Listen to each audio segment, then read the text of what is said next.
Blue Dance Lily. When in the Sea Org, do members continue to do auditing and courses? Or must one first get to OT 8 before joining? If they continue with the auditing and coursework, how do they find the time when they are expected to work very long hours in their job position?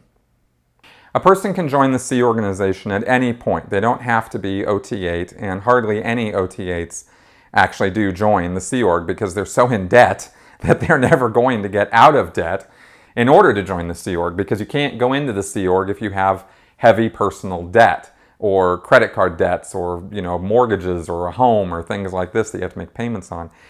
You can't be in the Sea Org because that kind of stuff, you're not going to make any money in the Sea Org. So how could you pay those bills? You can't. And so you have to deal with those things before you go in. So you see the catch-22 there.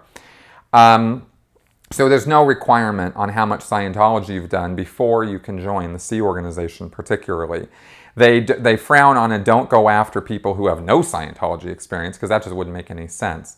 But there's no, you don't have to be OT 8. Now, as far as the coursework and auditing goes, the policy in the Sea organization and also for staff members at the Class 5 orgs at the local churches is they're supposed to be able to get 2.5 hours a day of study or auditing. That's what's supposed to happen.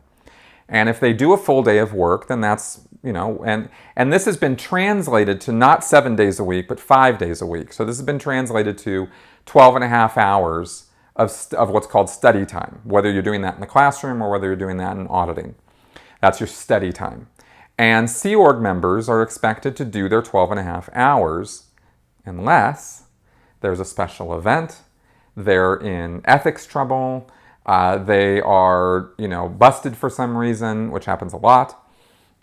When there's special events, then they call what's called a Condition 1, where nobody goes on study and everybody's doing, calling the Scientologist to get them to come to the events or doing some other thing like that. And because, as I've gone over in other Q&A episodes, there are so many events throughout the year, these Condition 1s happen all the time. Anytime there's some big, huge flap or emergency or situation that needs to be dealt with, and there's never enough time in the day to get all the work done that the few number of Sea Org members need to do, and it's all frantic, frantic, frantic.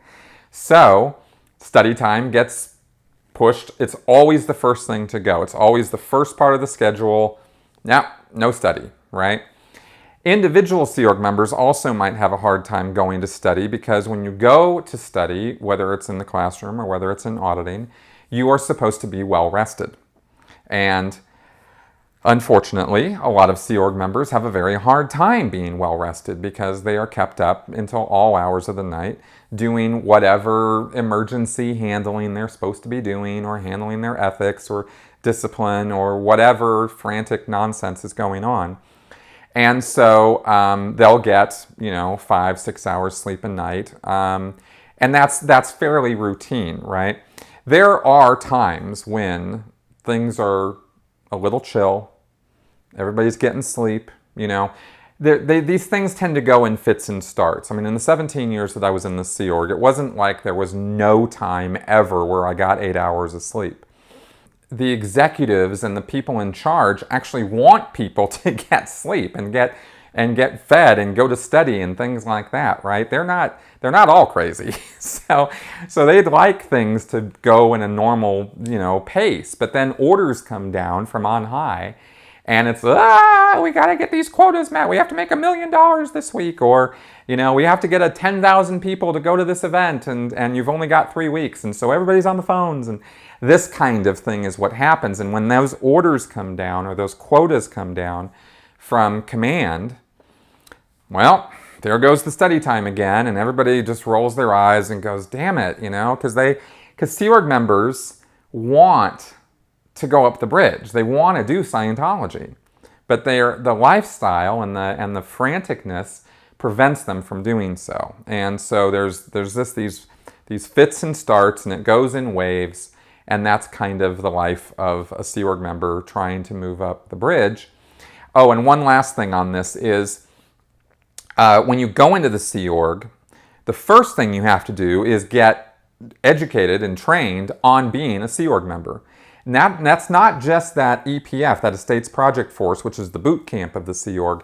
That's just the beginning of it. You do that, and then when you graduate that, you're now officially a Sea Org member, but you still have a whole bunch of courses to do in order to get indoctrinated on how to be a Sea Org member. And so you have a whole series of things you have to do.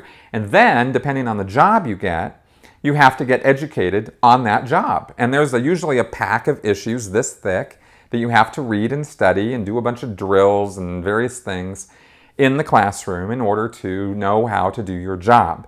And so that's all required work before you're allowed to do any Scientology bridge, before you're able to do any of that bridge to total freedom stuff.